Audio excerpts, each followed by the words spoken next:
Xapo Bank Review. Is it legit or a scam? So, it is fully regulated in Gibraltar as a virtual asset provider and a private bank with UK-style deposit protection for fiat balances. It is also founded in 2014 by Bitcoin pioneer Wences Casares, later acquired by the CyberArk.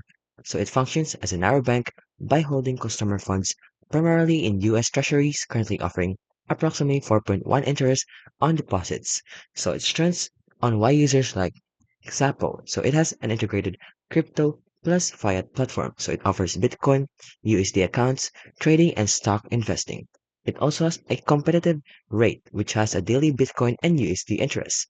They also have a strong app and a debit card. It's also highly rated, support, and has a niche use case excellence. However, it comes with some concerns and limitations. So they have a high annual fee, which is up to $150, and they also have an account hold and KYC issues. They also have historical user complaints and some mixed UX reviews. But who should you consider Chapo? So if it's great for you if you want a legitimate regulated gateway between Bitcoin and fiat all in one place.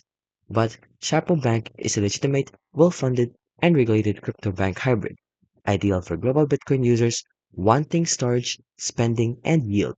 Its strong security, interest rates, and integration makes it appealing, but account freezes and hefty fees means it's best for serious active users.